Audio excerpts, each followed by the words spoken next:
اعوذ باللہ من الشیطان الرجیم بسم اللہ الرحمن الرحیم۔ السلام علیکم ورحمۃ اللہ وبرکاتہ۔ امید ہے کہ ناظرین آپ خیریت سے ہوں گے۔ اللہ پاک آپ سب کو اپنی حفظ و امان میں رکھے، آپ ہمیشہ خوش رہیے، مسکراتے رہیے۔ سچی تڑپ کیا ہے؟ سچی تڑپ کسے کہتے ہیں؟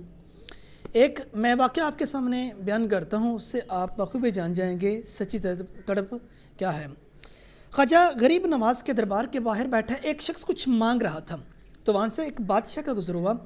تو بادشاہ نے پوچھا کہ آپ کیا مانگ رہے ہیں؟ وہ شخص کہنے لگا میں آنکھیں مانگ رہا ہوں۔ تو بادشاہ نے کہا کہ کتنا وقت گزر گیا آپ کو، کتنی دیر ہوگی آپ کو یہاں بیٹھے آنکھیں مانگتے ہوئے؟ تو اس شخص نے کہا کہ میں 2 سال سے بیٹھا یہاں آنکھیں مانگ رہا ہوں۔ بادشاہ نے کہا کہ آنکھیں آپ کو نہیں ملیں؟ تو وہ شخص کہنے لگا کہ نہیں ملیں۔ تو بادشاہ نے جلاد کو بلایا، کہا کہ فوراً سے اس کا سر قلم کر دو، یہ 2 سال سے آنکھیں مانگ رہا ہے اور اس کو آنکھیں نہیں ملی۔ تو جلاد نے تلوار نکالی تو وہ شخص رو پڑا۔ تو بادشاہ سلامت نے کہا کہ میں دربار کے اندر جا رہا ہوں، میرے واپس آنے سے پہلے یا میرے واپس آنے تک اگر تیری آنکھوں کی بینائی واپس آ گئی تو تیری جان بخش دی جائے گی، تو یہ جان بخش دی جائے گی، تجھے معاف کر دیا جائے گا۔ اگر تیری آنکھوں کی بینائی واپس نہ آئی تو تیرا سر قلم کر دیا جائے گا۔ تو بادشاہ دربار کے اندر گئے تو وہ شخص سجدے میں پڑ گیا، اپنے رب کے حضور رو رو کے دعا کرنے لگا، گڑ گڑانے لگا اپنے رب کے سامنے۔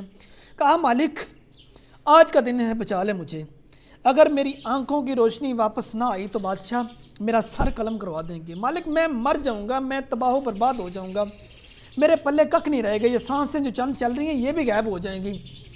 رو رو کے گڑ گڑانا شروع کر دیا اور رب کے ساتھ اپنا رابطہ اس بندے نے دل سے کیا۔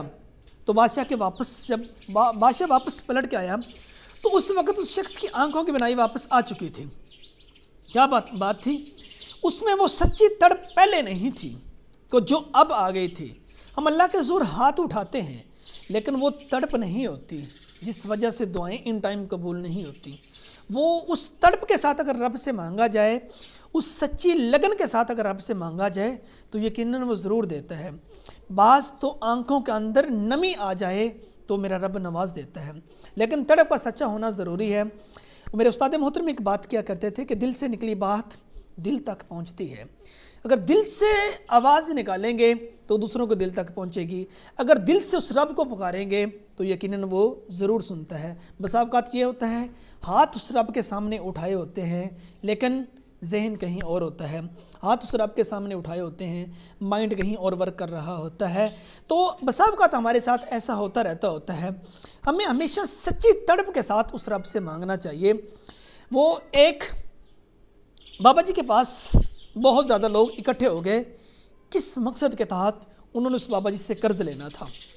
تو ایک شخص اور آ گیا، دوسرے میں بابا جی سے قرض لینا تھا۔ اب قرض کس کام کا تھا، کس بات کا تھا؟ وہ بابا جی خیرات بہت زیادہ کیا کرتے تھے، ان کے پاس جب کبھی بھی کو مانگنے کے لیے آ جایا کرتا تھا وہ لوگوں سے قرض لے کے دوسروں کو بانٹ دیا کرتے ہوتے تھے۔ وہ سارے قرض لینے والے آپ کے پاس اکٹھے ہو گئے، تو آپ کو اب اس بات کی فکر لگی ہوئی تھی یہ میرے مہمان ہیں، اب ان کو کچھ کھلایا جائے۔ تو پاس ایک بچہ پتیسا بیچنے والا گزرا، تو آپ نے اس بچے کو بلایا کہ بیٹے آپ ادھر ہیں، بات سنیں۔ بیٹا آ گیا، کہا کہ بچے ان سب کو پتیسا کھلا دیں۔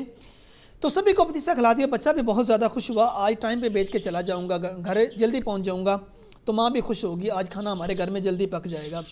پتیسا جب اس بچے نے ان کو کھلا دیا تو بچے نے پیسوں کی ڈیمانڈ کی بابا جی سے، تو بابا جی نے کہا کہ بیٹھ جائیں بھائی، جب ان کو دیں گے تب آپ کو بھی مل جائیں گے۔ بچہ تھوڑی دیر بیٹھا رہا، انتظار نہ ہو سکا تو بچہ رونا شروع ہو گیا، اور جب وہ رویا تو رب کو اس کو رونے کی ادا بڑی پسند آئی۔ تھوڑی دیر بعد ایک شخص ہاتھ میں دینار کی ایک تھیلی پکڑی ہوئی بابا جی کی بارگاہ میں حاضر ہوئے، کہا بابا جی یہ دینار آپ کے لیے، آپ کی خدمت میں مہنگا تحفہ لے کے آیا ہوں۔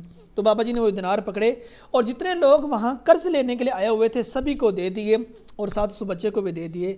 ان لوگوں نے کہا کہ حضرت ہم تو اتنے دنوں سے آپ کے پاس آئے بیٹھے ہیں، ہمیں نہیں ملا، یہ بچہ بھی تھوڑی دیر پہلے آیا ہے۔ کہا تمہیں اس سے پہلے رونے والا کوئی نہیں تھا، سچی تڑپ والا کوئی نہیں تھا، اس بچے کی سچی تڑپ تھی، یہ رب کے سامنے رویا ہے تو اللہ تعالیٰ کی ذات نے نواز دیا ہے، تو سبھی کا کام بن گیا ہے۔ ہزاروں میں کوئی ایک رونے والا ہو پھر بھی رب کے سامنے انسان کی چل جاتی ہے۔ تو سچی تڑپ کا انسانی لائف میں ہونا ضروری ہے۔ سچی تڑپ ہوگی تو انسان اپنی منزل مقصود تک پہنچ جائے گا۔ دنیا اور آخرت دونوں میں سرخرو ہونے کے لیے سچی تڑپ کا ہونا ضروری ہے۔ اللہ پاک ہم سب کو اپنے حفظ و امان میں رکھے۔ السلام علیکم ورحمۃ اللہ وبرکاتہ۔